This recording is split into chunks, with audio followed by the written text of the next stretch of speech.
All right, welcome back everybody to another episode of the C Squared podcast. We are just a couple of days away from the World Rapid and Blitz in New York, and a couple of new things have popped up on Twitter specifically. Fabi, first of all, cheers, good to see you. You've engaged on Twitter recently with Srinath, the captain of the Indian team, who has had a hot take on the new amended 2025 FIDE circuit rules. Let's chat about that first before we get into the World Rapid and Blitz. So what was the discussion about? No, it was nothing too. I mean, it wasn't even much of a discussion, right? He just said because FIDE announced that they're changing for the circuit 2025. I knew that they were going to change it already many months ago, and then he was critical of some of the you know details of the FIDE circuit this time around, and directly mentioned two of the tournaments that I played in. So because he mentioned two of the tournaments I played in, I just responded to that part. Mostly. I said I agree, with his general point, which I do. But the thing is, I said that I was critical of the FIDE circuit long ago, and We've then talked about it so many times. Yes. sure, yeah, yeah. I mean, people can go back and see I was critical a year ago, and so were other players. For example, Levon Aronian, Anish Giri. Some other players were saying that these FIDE circuit rules, a lot of them, some make sense, a lot don't make sense. I mean, I gave some examples in the past, just taking real life examples. When you see it on paper, when you see it in the regulations, it's hard to understand the ramifications of everything. When you see it on what actually happens, then you see like some inconsistencies, some things that don't really make sense. I mean, I gave Tata Steel just because it was the first one of the year as a good example. Like if you look at Tata Steel, um, there were, four players who tied for first. So I'll just like go through the four players. One of those players only played two FIDE Circuit events. The winner of the tournament, Wei, he played Tata Steel, he won. It was a four-way tie, he won the playoff. He gets 20.54 points. Now all these players, they got +4 in the tournament, which is maybe 28.30 to 28.40 performance. Very good, right? The performance is the highest rating in the world, basically. Um, and they all tied, and he got 20.54 points, which, by the way, is not like super high compared to some other events. Um, but the other players, for example, Gukesh, he got second place. He got 14.22 points, right? So he got a +4 score. Then he won one of the tiebreak matches, and then he lost to Wei, and he gets 14.22 points.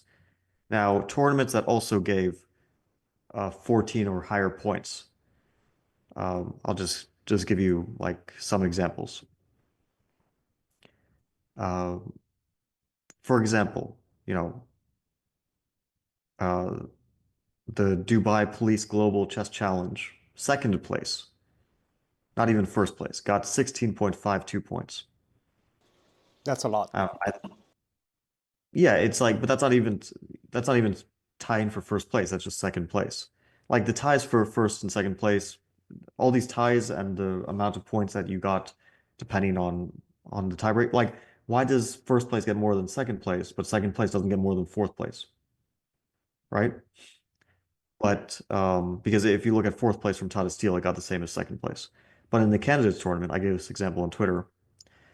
I got fourth place by tiebreaks. Like we tied second, third, and fourth.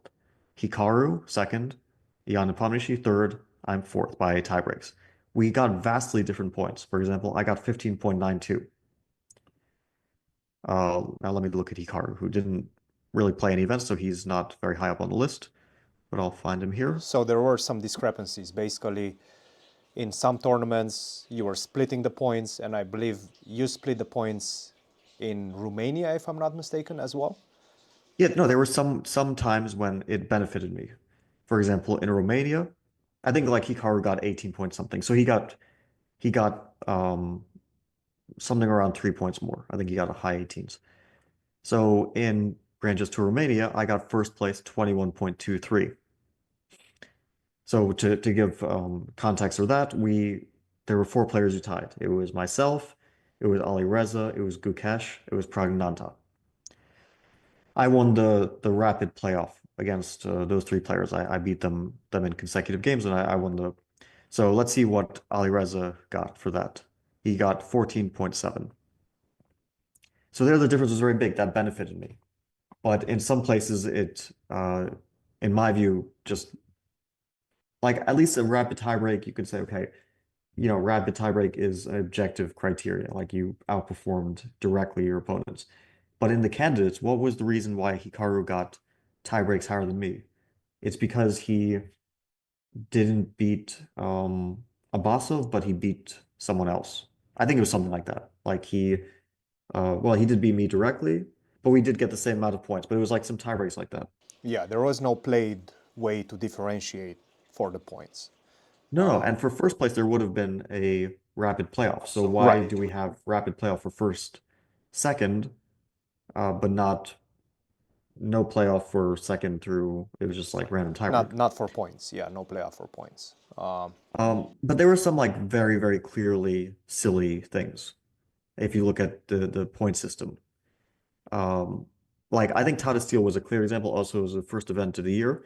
But the fact that the winner of Tata Challengers, who was Mendonca, got more points than Gukesh. He actually got more points for his first in Tata Challengers than Gukesh in Tata Masters, even though Gukesh performed probably around 100 points higher by performance rating, if not more. I don't know, maybe it was even more. But he had a vastly better performance and he got less points. It's just, if you look at it, it's illogical. I understand you can't get every detail perfect, but this was illogical. So Srinath's point was, I'll just like, I don't want to misquote him or anything, so I'll just read directly what he said. That in Charlotte, a Wonder Liang, who was counted among the top 8 seeds, he only played 5 out of the 9 games. Actually, I thought he only took 3 buys, but maybe it was 4. I think it Okay, was anyway. four. I think it was four. Yes, Okay, 4. which So is I trust he's correct. highly So he extensive. Yes, it's a lot of buy points, and I do think there should be a limit as to how many buy points you can get, and not No, this is only why I in. said I agreed with him. Yes, I, yes, I mean, I agree that it is illogical to have a tournament where you count the top 8, but then one of the players doesn't play a significant number of games, but is still counted. So a wonder could be one of those examples. I mean, the US system is such that the US system of Swiss Open tournament is such that we play 2 games a day. And because of that, a lot of players who feel the schedule is like extremely difficult because it is, they choose to take buys. You can call it strategic buys. They have their reasons for sure. And a wonder, I think, usually does this. He usually takes some buys. Now, I didn't take any buys in these tournaments because I felt it wouldn't be the best strategy. But I also did have to play more chess and potentially get more tired.